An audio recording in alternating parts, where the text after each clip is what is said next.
Oh, I probably will do that. I've got to say, got it. Yes, absolutely. I've got it, Lindsay, I got it, yeah. Well, it is a greetings and salutations from me. And if you can't tell already, there's so much energy between Tara and I at the moment. I am so stoked. You're in for a treat. I'm in for a treat because I feel such a thrill being given this opportunity. Now, Tara is a former international football player for England. She was captain of our team for 7 years under the manager of Hope Powell, plus many more colleagues. Now, she's played at club level for Millwall Lionesses, for Charlton, for Croydon, for Brighton and Hove Albion as well. She played tennis at a regional level and a county level. Is there anything that you haven't done, Tara? This is amazing.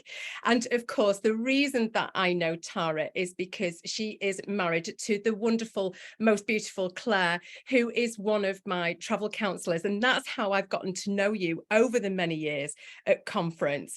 And now you run your own business. You run Fit and Fearless. You do kettlebells and you do boot camps and you do boxing sessions. You keep it in there and you are giving back all of the time. Such a fearless and incredible woman. And after the game on Sunday, you know, it's something that Alex Scott said, and she was like, every single player for England, every single women's football player, every single captain has got a hand on that trophy, because if it wasn't for you paving the way, pioneering, being there, showing up, buying your own kit, driving yourself to places, we wouldn't have the game that we have today. We certainly wouldn't have the coaching or the players that we have today. So we have everything to be grateful for, to you and for those players that have, you know, have a rich tapestry in the history of England women's football. So I want to know, when did you first kick a football? How did you know? What was in you? You know what, Lindsay? It always goes back to my childhood. And I lived down the street. There was me and my sister. And there must have only been about one other girl down the street. And it was all boys. Wow. Now, you know what it's like when you've got boys. My sister wasn't interested. She had dolls. I did not ever want to pick up a doll. I think my mum said once, I had one Tiny Tears. I ripped the head off it and drew over it. So that was the last time. And in the end, to be honest with you, it was like, you know, I always enjoyed running around. And the boys one day said to me, well, why don't we have a little game of football over the park? 8 years old, probably, 8 or 9. And so I went over there, started kicking a ball about. And do you know what, Lynn? Straight away, I loved it.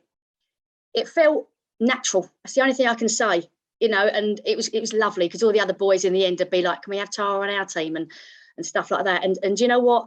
And that was it. And about 6 months later, I started playing for a boys' team. Wow. Eden boys. Now, I always remember this because they were such a lovely bunch of lads. And it was so funny because every time we played against opposition, that was all boys, you could see the boys going, is that a girl?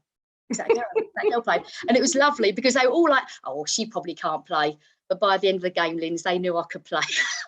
I bet they wanted you on the team all the time, didn't they? But they were like, come on, Tara, we want you. Do you know what? They were. After every game we played, Linz, it was so funny because I was up front for them and scored a few goals. The boys had come over and the managers had come over. They tried to poach me. You come play for us. But it was lovely. So at that age, they could see that girls could play football. Obviously, it wasn't as many teams as there are now. There's over 9,000 women's club, you know, teams now. But back then, it was just like, I just loved it. It felt natural. And even at that age, I thought, I know, this is going to be, I wonder if we could ever go and play for England and stuff like that. But, you know, as you go old, exactly, at that age, you think, oh, is there a possibility? Yeah. But yeah, that is how I got into football.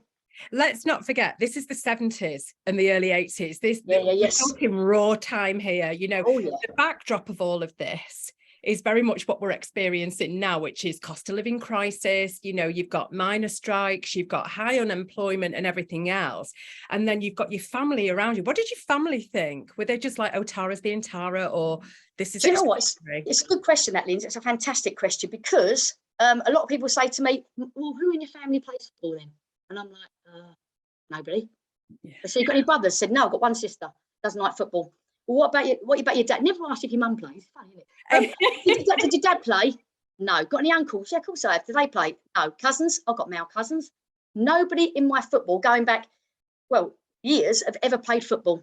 So it was really weird how, you know, because usually if your dad plays or your cousin plays or your uncle, nobody. It was purely because I went over the park, played with the boys, and, you know, and they loved it, and I loved it, and that is how it happened. So it's just as simple as that. But the family are very supportive, Linz. Very, very supportive.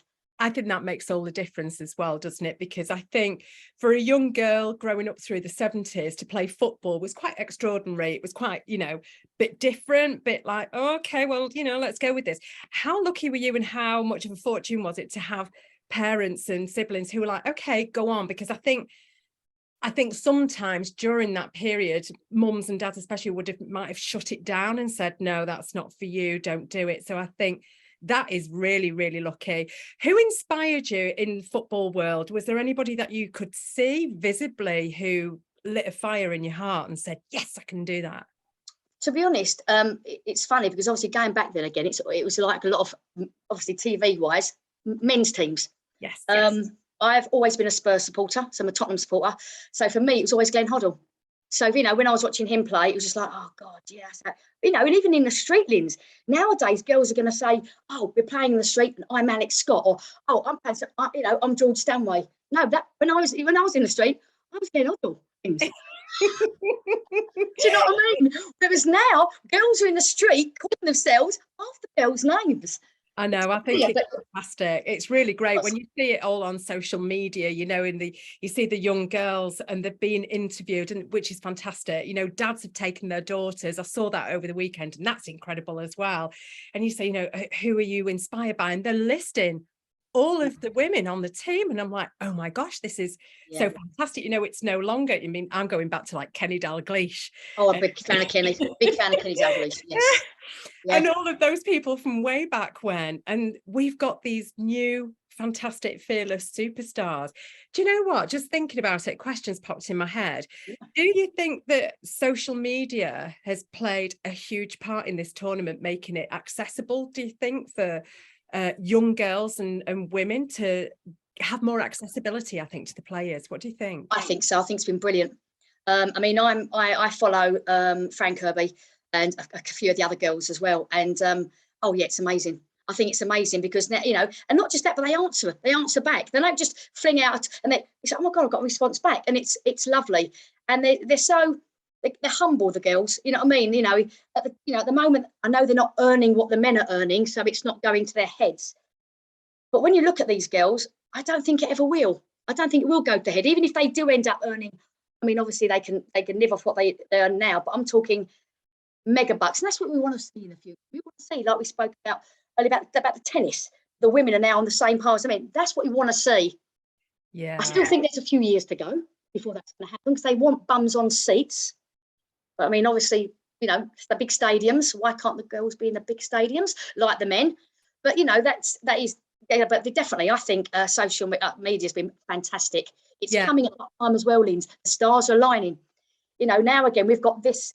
All the girls can see them, and it's like, oh my God, and they're on their phones. And the girls are walking down the street. Well, it's just phenomenal. Yeah, I think it's brought the game closer. 100%. Brought that passion closer. And where women and girls, I speak for myself. I'm in my 50s now. And I flipping love it. I'm obsessed with it. I'm obsessed with the team. I'm obsessed with the manager. I'm obsessed with their training. I want to know where they are, what they're doing. I mean, the banter is off the wall. And I love how much they all get on, because I recognize that something Serena Wiegman said, which was, when she took over 10 months ago, there was a chat about a change in behavior. And we don't entirely know what that is. So it's open to interpretation, but I would like to think that she's had a little word of, I know you all play for different teams. I know you're all competitive, but this is one team. You turn up, you show up, no drinking, no eating, no nothing, it's this team thing. Because going back to when you were captain under Hope Powell, we never had that social media. We never had accessibility to you. We never knew kind of what was going on when and where. What do you think that meant for Serena to have that conversation when you're bringing that team together, when she's talking about behaviour? What do you think it meant? I agree with you. I mean, I was always, even before, I was named captain, I've always been very professional, me. If we were given kit to wear, my kit would be folded, even if it was dirty kit, it would be folded neatly and given back in a pile that I was given. So it's a bit of respect and stuff like that. And that's what she'd want. She'd want respect, not only for themselves, like you said, the drinking and this, that, and the other, but for each other. You're there to do one job, and that's to win. And more importantly, just to do your best. And when I look at Serena as a manager, I am loving the fact that I truly believe that she says to every one of those players, go out there, do your best, have no regrets when you come off that pitch. If you make mistakes, I don't care how many mistakes you make. It's how you react after that. If you're going for a tackle, okay, you've got a yellow, don't worry about it. Don't chat the referee. Big and strong, carry on with your game. And I think that's what she's instilled in them. And you can see it because the camaraderie is absolutely amazing. I know, it's off the wall. Off the scale, yeah. Totally. You can see it.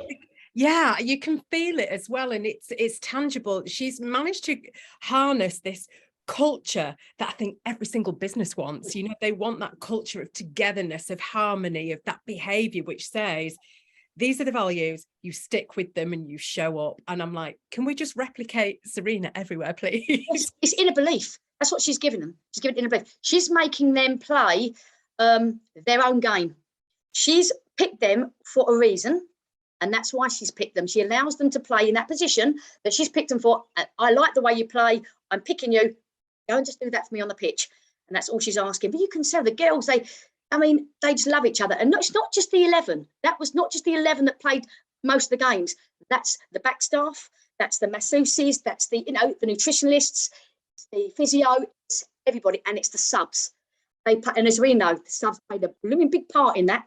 Yeah, they absolutely. And that's what it's about. You get called off the pitch, even if you've only been on there 40 minutes, you get dejected. Of course you do. They come off, they clap the crowd, they hug their teammate and say, go and give it. And that's what you want. There's not individual players. That is a pure team across the board. Oh, I just love it. I love it. Going back to when you were kicking a ball with your team and everything else, and you were starting to get noticed, did you feel that there were any blockers? Did you see any blockers? Did you notice that there were any challenges that you thought, oh, hang on a minute, I've not felt this before? Was there anything that stood in your way? To be honest, Linz, football-wise, there was some girls' teams back then. There was some girls' teams, and again, not as many as there are today. But mainly, Linz, it was school. Yeah, I loved it, and I spent most of my break times playing football in the playground with the boys. And I have to be honest, I was literally the only girl. A lot of my team, my classmates wanted to play netball or do a little bit of, rounders. But for me, it was football. They didn't want to join in. The only time they ever wanted me to speak to them after time was, can I get a date with one of the boys? He was like, oh, Claire, I like him. Can you? I'm like, he's joining in. No, I don't want to talk to you then. Just go. But it was the school. I mean, I wanted to play in the boys' team. They wouldn't allow it. I mean, I was 11 years old. Physically then, we're probably a little bit less than a boy, but I'm not tall, as you know. My stature is only 5'1" or so, and I was quite small. But the manager or the coach of the boys' team was gutted because he knew, that I could play, and he really wanted me. And he said, Tara, unfortunately, the school won't allow it. And that's all to do with a bit of the government and stuff. You're not allowed to have, girls aren't allowed to play. They allowed me to do it in the playground. They never stopped me, but not in a team situation. And that is what got me. There was no girls' football readily available. And I was a bit like to my mum and dad, well, the boys can play, why can't we? And that got me down a little bit. That really frustrated me. So schools, definitely, and that's got to change.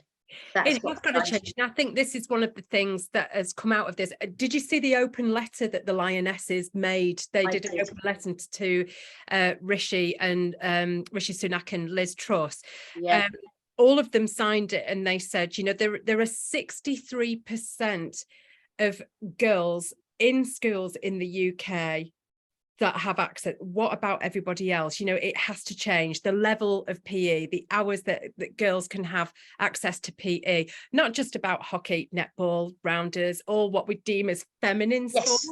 Yeah. But they get access to things that they really want to be passionate about, like football. What do you think is going to happen now? Do you know what? I honestly believe that I don't think they've got a chance, the government. I think they're going to have to do it. And I think they will. I think if Liz gets in, it's definitely going to happen. I'm really hoping, but I really do think it will, because you can't, off the back of that, if it doesn't happen now, when's it going to happen? Linz, to be honest, it needs to happen. It's not fair. And it's not just about able-bodied. It's about other, we had girls with disabilities, that had wheelchairs and stuff when I was there. They can still play. They can still get involved. So it's going to be across the board. It has to be everybody, all abilities, all genders, everything. Sport equality. for all. It's just equality. Yeah, that's what it comes down to. Yeah, you're Will absolutely right. I think there is an element of the government haven't got an option now, because I think people are going to vote with their feet. I think people are going to start demanding in schools that there is accessibility to sport for all, no matter the ability, no matter all of that. I think it's incredible, because I see that, especially there's a friend of mine who works in travel. Her daughter has just signed for Liverpool youth team, and it's incredible, you know. And I see there's a few people that I know whose daughters are playing football who can now, you know, leapfrog into that because of the platform that has been given because of the spotlight, which is amazing. Was there a narrative back then growing up to play football? You know, the culture, it was very male dominated, you know, and things like that. But what's the narrative?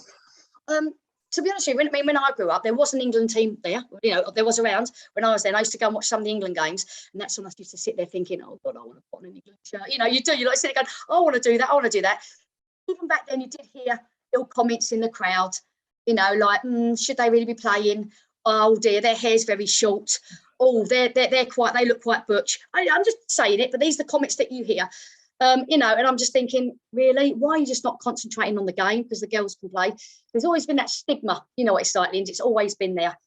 What I like about it a bit more today, you know, that obviously growing up, it was very much like that, is the fact that I've got a lot of male friends, few that are coming with me to watch the America game in October, and they love women's football.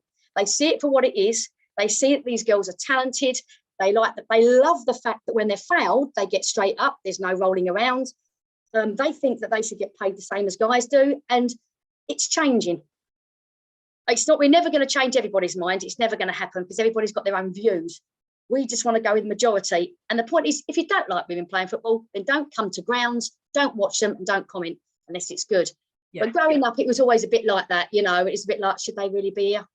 I mean, you're going back to 1920s when there was 53,000 at Goodison Park, you know, playing, you know, in a crowd of 53,000 watching a women's game. And then the following year, they ban it for 50 years because it's not really a suitable game for women. Oh, you know, this is you're going back to then. And then then obviously the WFA came in, then the FA affiliated with the WFA, then a little bit more funding came in. But until Sunday's result, really, Sunday, you know, things have really now got to change. We've got to bow on. There's two things here. I think these bringing social media back into it. I think the comments that were made in the stands to those on the pitch, I think, you know, not just the women, sadly it's a race thing as well that happens, and it's disgraceful and it should absolutely be stopped. And I think they're making inroads for homophobia, race, everything else, as well as women's equality. Amen to that, and let that continue. And I think what you don't hear on the pitch these days now, sadly, is taken onto social media, and you see some of the comments on there. It's a choice they can block and get rid of those. And I think, yeah, there is a time and a place for it. But you just to comment on that. And I think also picking up on what you said, you're taking some male friends and they see the gold in the game, male allyship. We can't do it without us guys, because me and you, before we started recording, yes. Listen to this, Tara and I, we were chat, and we were like, best press record here, otherwise we're going to be chatting all day. But we started talking about Ian Wright and the whole effort around lifting these women up and getting behind them and championing them and really lifting the conversation to a different level from a male perspective. Share again with me, if you will, your thoughts on Ian Wright and how good he's doing and why we need more people globally. Well, I adore Ian Wright. I mean, I know I'm a Spurs supporter and he's an Arsenal player, but do you know what? He just adores women's football, true advocate for it. Now, he used to play at Arsenal. We all know that. Alex Scott used to play at Arsenal and they're very good friends. He's seen it firsthand. He was at the training grounds when these girls are training. He knows how good these girls are. And to have somebody, like you said, as an ally, a male ally, to go out there and literally say to the government, you need, you know, and the FA, you need to change all this. You know, that is what we need. And globally, you know, it'd be lovely for David Beckham to come out a little bit more and say things like that, or Ronaldo out in Portugal. Big, massive players in different countries do it across the world globally. That is what we need. And we need more people like Ian Wright, because I tell you what, I think every woman in this country is in love with him. No, I certainly am. I was already, but now even more so.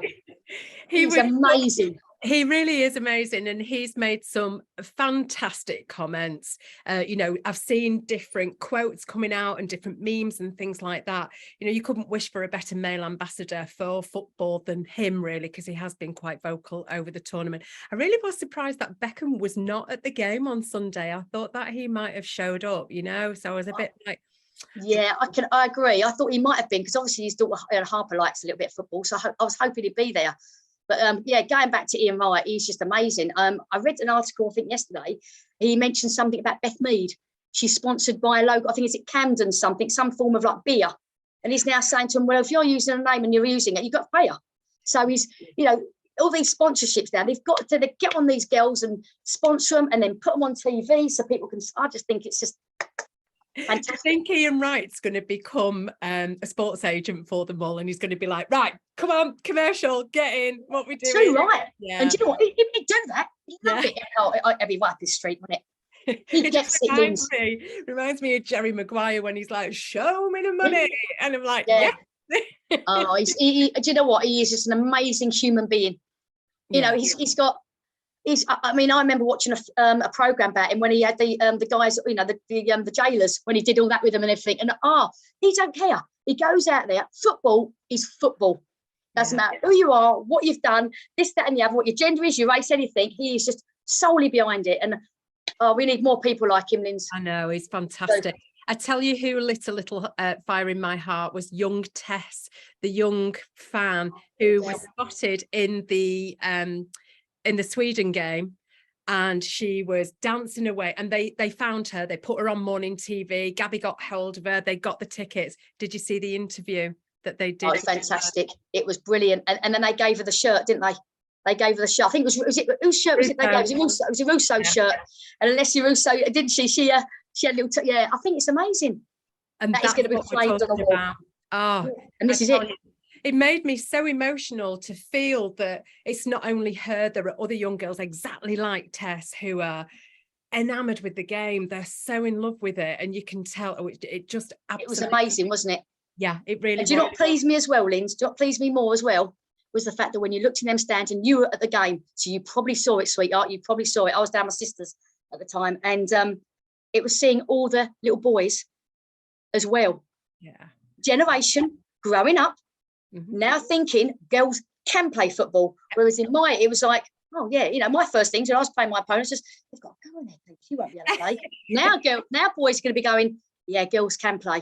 Yeah. And they're, you know, and this is brilliant. Absolutely. It's a different narrative that's being fed through now, isn't it? This is what we want. Yeah. This is what we want. Exactly. Yeah, real good feel good factor on Sunday. Totally. Great. Totally. I bet you loved it, didn't you? Oh, it was just, the noise was incredible. Every time the noise was insane. I'll never forget that. But Tara, tell me about your break into club football and then onto internationally playing football. What was that like? Oh, it was, I mean, well, to be honest with you, I played for Beedon Boys, and then my mum said, well, look, you know, why don't you go into a girls' team? And I was playing for a little girls' team called Oxford United at the time. Not that it was based in Oxford, they were just called Oxford. And we went to Greenwich, went down to Greenwich, and I love Greenwich anyway. And we went to Greenwich Baths, and they had a tournament down there, 5-a-side. And we entered it, and I looked at the thing, and I went, oh, England Lionesses. And I'd heard they were a good team. And we actually played against them. And I think we lost about 3-2 to or something like that. But they spotted me there. And afterwards, I didn't know at the time, but while I was playing, one of the managers went up to my mum, because they obviously realised my mum was cheering me on and everything. They said, you know, I said, yeah, my mum. She said, do you fancy coming along to a little trial at Millwall? And when I come off, I was like, oh yeah, here we go. So straight away, literally the following week, we were down there and I had a little trial, and I ended up joining Millwall when I was about 10 or 11. And at Millwall at that time was the likes of Hope Powell and Brenda Sampari and all the big guns. And you don't get a much better player ever than Hope Powell. I'll tell you what, amazing player, one of the best I've ever played with. And to grow up playing with them for 3 or 4 years was fantastic. But then, Linz, I started to play tennis at school. And within 6 months of picking up a tennis racket, they entered me into the Kent under 12s, and I won it. for tennis. And I was playing against kids that have been playing since they were 6. Wow. So I was quite good at tennis. Then came the peer pressure. Money in tennis, Lindsay, as always, no money in football. Yeah. What do you do? I was sponsored at tennis, so I didn't have to pay for any of my travel, any of my rackets, any of my kit. But football, money, because you had to take me to, you know what I mean? So it's different. So a bit of peer pressure, I had to give up football. The love of my life I had to give up when I was about 14 years old. And I was gutted. I bet you were. Playing tennis, I was, babe, honestly, I was gutted. So it went on for 2 years. So I was playing both sports. It just came to, I couldn't do it anymore. So I chose tennis reluctantly. And then literally, Lindsay, I was on that tennis court, just knocking up with my coach one day when I was about 16 years old. I said, I really don't want to do this anymore. I'm really sorry. I said, I can't play it. I want to be in a team. I'm a team person, not individual. And it's lonely playing tennis, doing, you know, singles here. The mixed doubles, the doubles was great, but it was lonely. But funny enough, I didn't kick a football from when I gave up at 14. And I didn't kick a football ever again till I was 20. So for 6 years, Linz, that time when you're coached and you're moulded and stuff like that, I didn't kick a football. And the only reason I did that was because my mum said to me, you need to get out. There's a local team in Maidstone, because I've moved to Maidstone, called the Tigresses, not Lionesses, but Tigresses. Get along there and play. Went for trial, got in there, met Claire. So this is going back over 30 odd years ago. Wow. Claire used to play as well from Maidstone. And then from then on, we got the promotion the next year and went up into the Premiership with the big guns, Lynn. So you had your Arsenals, you had your Donny Bells, your Liverpools. And it was like, oh my God, this is a different kettle of fish. The standard, because they had obviously England players in there at the moment, we didn't, was incredible. I thought I was fit, Linz. I thought I was fit. No, I was blowing out my backside trying to play against these players, thinking this is the standard that I need to be if I want to progress, fulfill childhood dream, playing international level. I knew I had to do something. So I took myself away. I did extra training and stuff like that. Got picked for the region. Was spotted by a lovely lady called Julie Hemsley, who used to coach at Brighton and Hove and was also an England player. She then spoke to Ted Copeland, who was the manager at the time for Hope, and said, look, this girl's pretty good, give her a trial. And at the time, I had to choose between going to play for the England Lionesses. Either Arsenal wanted me to go and join them. Now, Arsenal were a big team. They offered me boots, free travel, anything I wanted, training up at the Arsenal ground, the Highbury back then as they used to, or play for this team called Croydon, who I'd never heard of. I'd heard of Croydon, didn't even know they had a female team. But when you've got the likes of Brenda Sampari and Hope Powell that play for Croydon, who I knew as a kid, that is what swayed me. I didn't want the adulation that all the Arsenal players were getting because they'd won everything. I went to a team that had won nothing, that'd only been together for 2 or 3 years, you know, come 4th or 5th in the Premiership the year before. I thought, I don't care about that. I want to play football that I love. So I joined Croydon. And the following year, we won the FA Cup and we won the Premiership. So I was like, I picked the right team. Yeah, it was amazing. Absolutely amazing. And then from there, internationally, I was picked in 1995. And my first game, Linz, was against Croatia. And I come on as a sub. And who did they drag off? Who was having the game of her life? Hope Powell.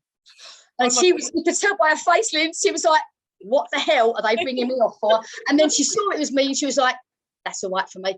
Come here, Taz, give it, you know, go out and do your bit. And I think we won 5-0, and that's when I got my first cap for England in 1995. Yeah. Oh my good grief. So Hope played with you when it was an England side. So she then became manager. Did you stay in the team while she became manager, or did she kind of go, did you part ways? What happened there?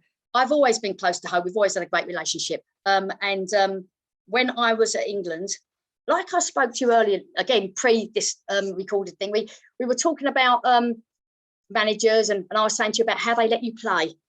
Hasrina lets the players play their own game. I got chosen for England because I was a forward. I was a striker, or I liked centre midfield. I wasn't a winger. And when you're a winger, it puts you in a position. It's like playing John Terry, who was a defender. It's like playing him up front. You're putting somebody out of it. And to be honest with you, I fell a bit out of love with it. I was playing different positions, and I was playing under Ted Copeland at the time. And I was a bit like, do you know what? I'm not enjoying my football. Yeah. And I don't know why, Linz, but I'm one of these people, it's, you know, and I was very reluctant because there's nothing better than putting on an England shirt.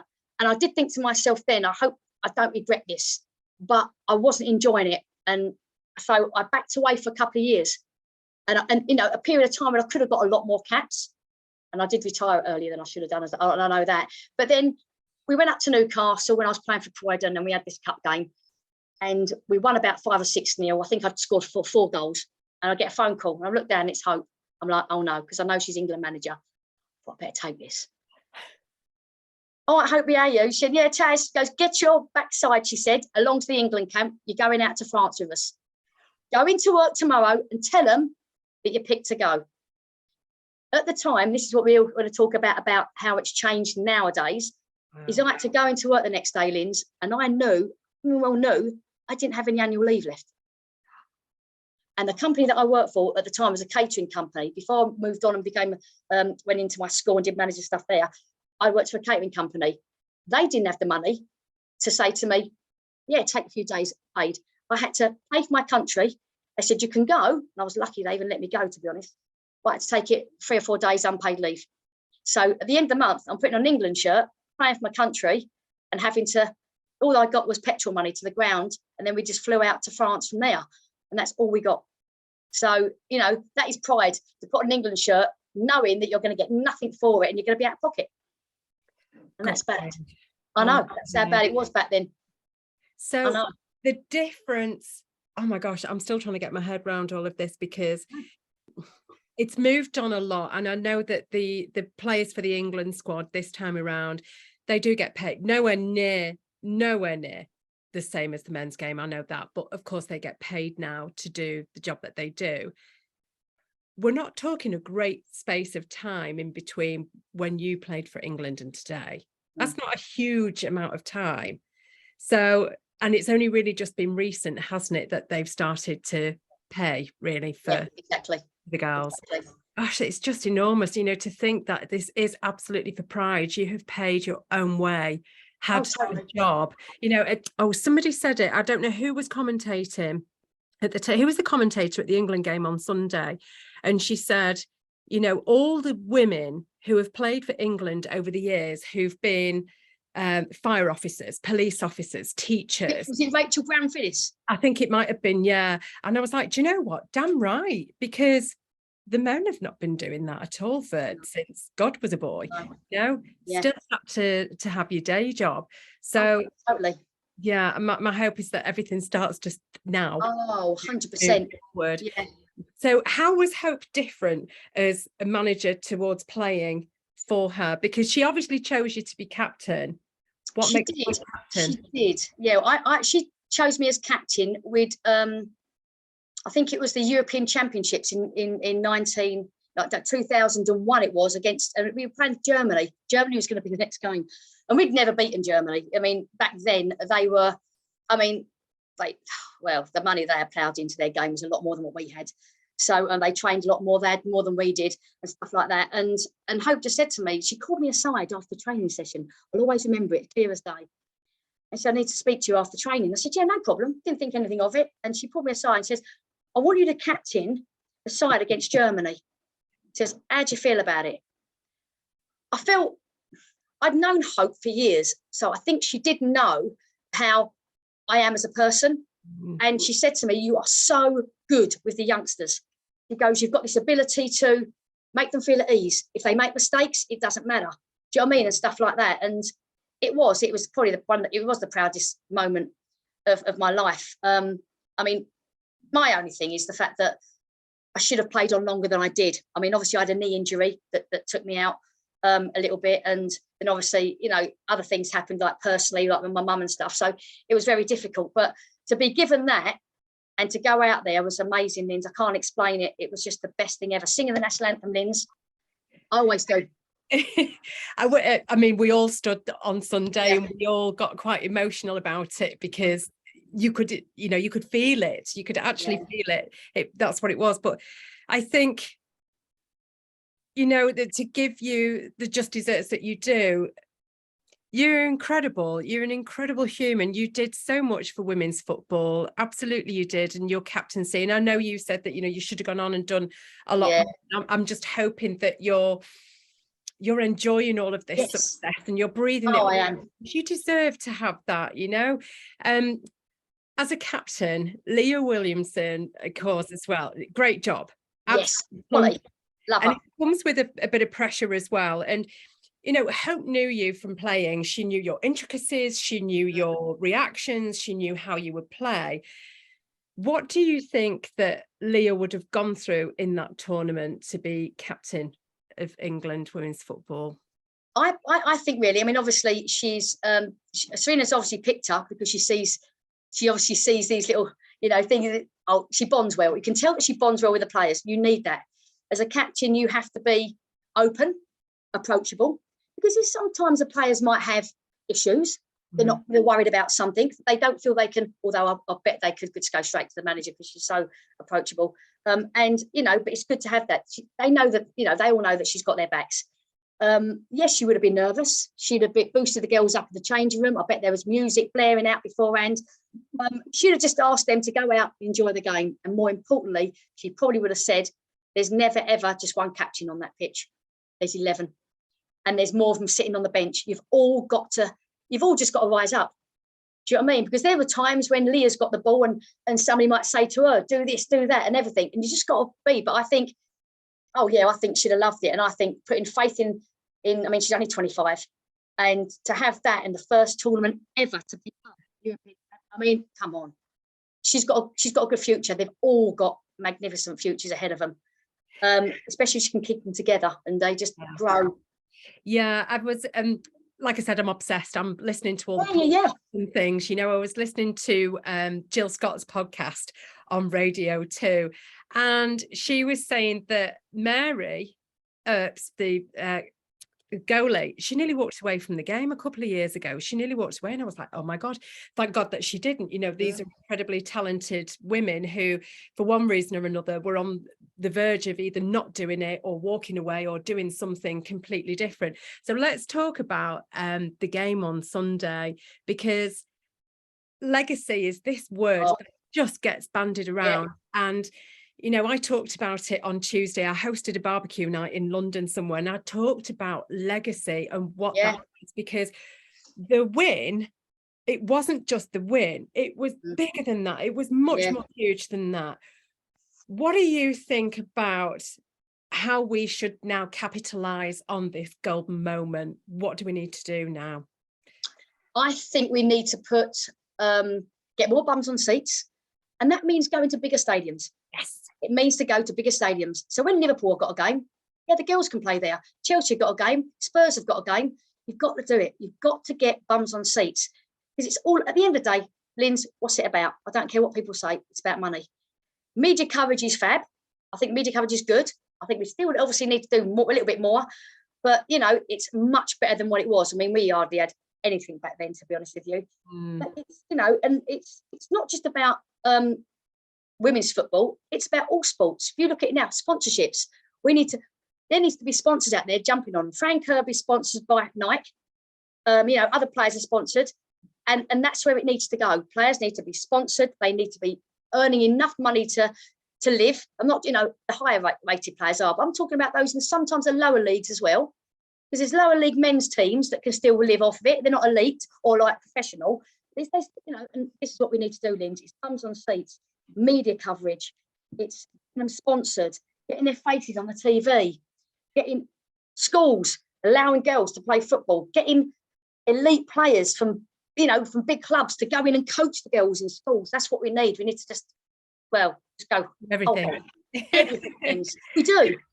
We do. You know what, Tara, years and years and years ago, I'm going back now to mid-90s actually. I went to watch it might not have been England, it was a women's game, it might have been Man U women's game, and when you think about the disparity in crowd numbers back then, it was like half the pitch. You know, it was just that half, that was it, you know, and it was just families and friends of and whoever.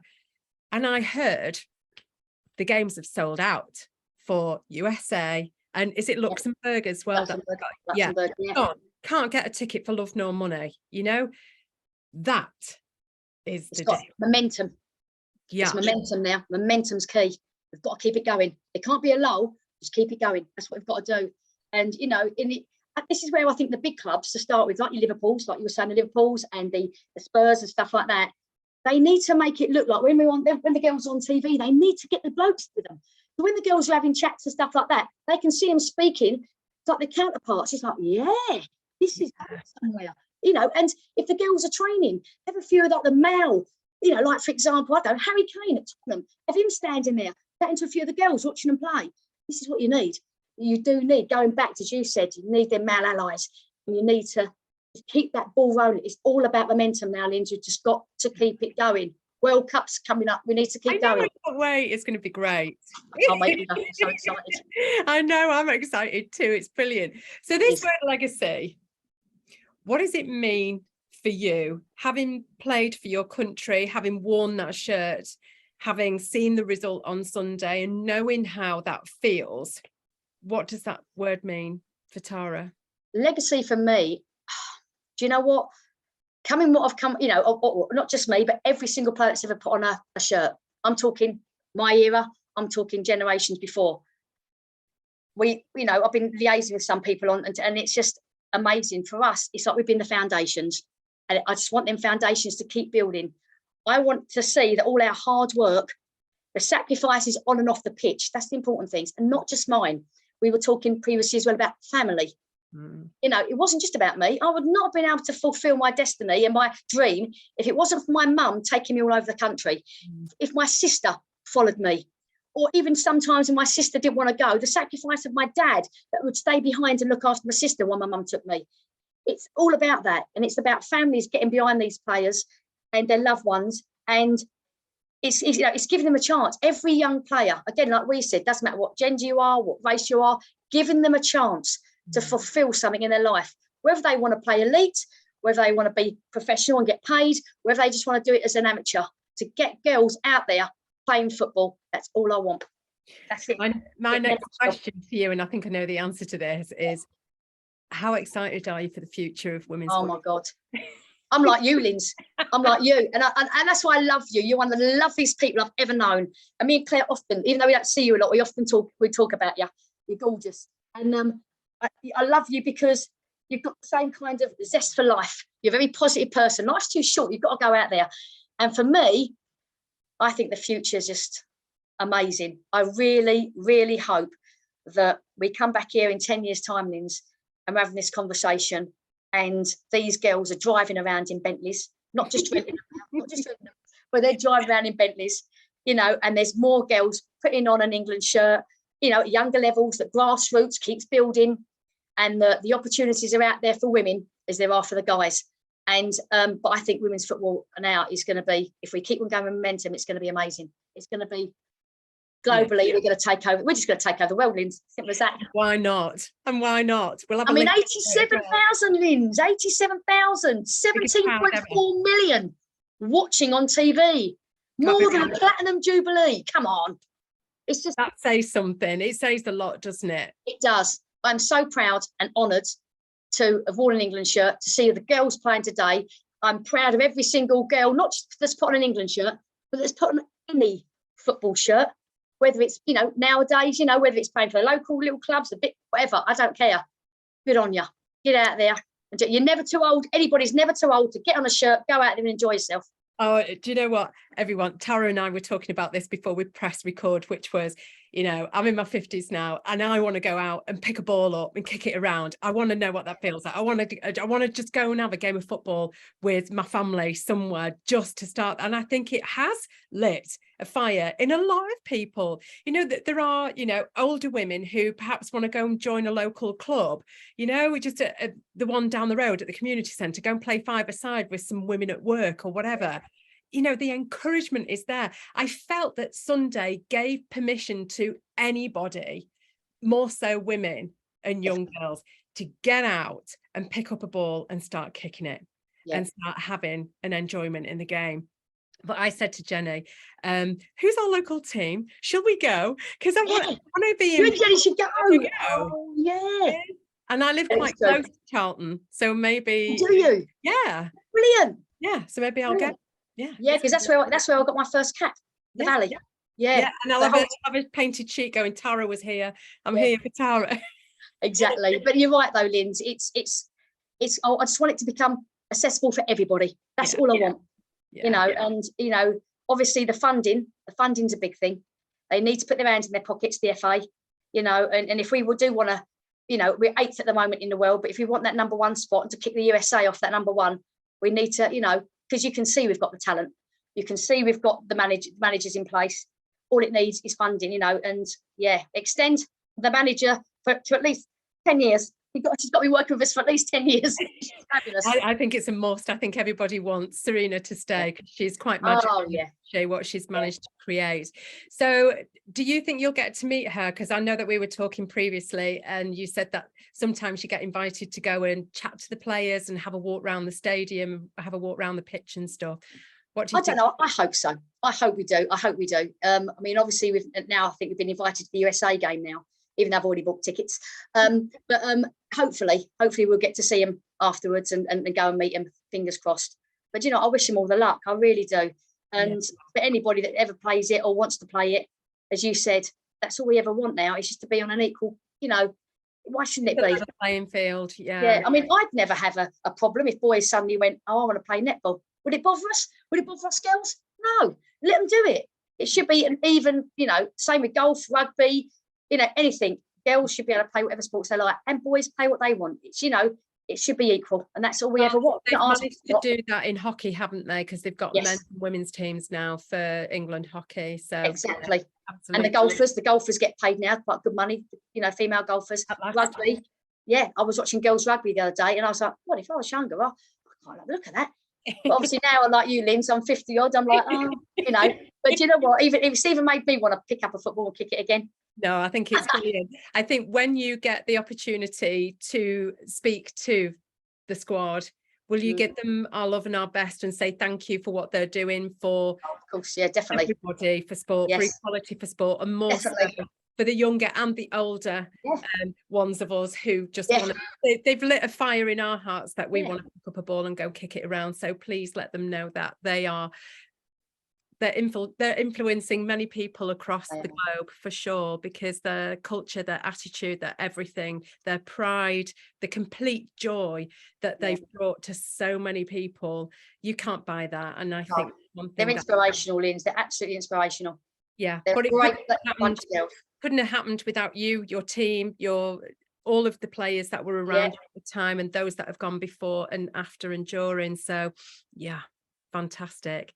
Brilliant. So what's next for you, Tara? What are you going to be doing? Traveling, Linda. Actually, I'm going to Norway next week. So we're going kayaking. Wow. Norwegian fjords. But for me, just to stay happy, enjoy my job, obviously my fitness job. And just stay happy, eat, socialise with friends, go to theatre more. That is just it really, Linz. Just stay happy and stay healthy and keep going to more WSL games. Everybody, come on, keep going.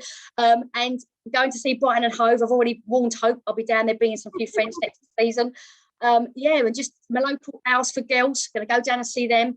So just watch a bit more girls football, and Dorking Wanderers as well. I'll go and see them. Callum Best, I think, is involved in that. So wow.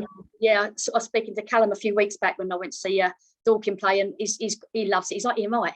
He's just like Ian Wright. He speaks so highly, and that's another person. That's why they're doing well, because as we said, the the Allies, he absolutely adores them. He's in there. He's working hard for them, and they're going to do well. Dorking. They're going to attract a lot of players. So so we've got Brighton, Hove, and Brighton and Albion. We've got Dorking, Dorking Wanderers ladies. Who else do you want to watch? I'm going to go and see Arsenal play. I want to go and see Arsenal and Chelsea. Manchester's obviously a bit too far, but when they come down, I'll try and get the good games like the Chelsea, the main. But everybody, I don't mind. They're all good. Otherwise, they wouldn't be there. Yeah, absolutely. Tara, thank you so much for your time. I thoroughly enjoyed it. You are an absolute credit to yourself and the game, and to Claire. I think it's amazing what you've achieved, and you deserve your share of this success, and to just shine in all of its glory and all those feelings that come with it. So thank you, darling. It's been an absolute honour. Okay, stay on. You've been superb. Thank you. Stay on the line. I'm just going to end the recording. No worries. Thank you.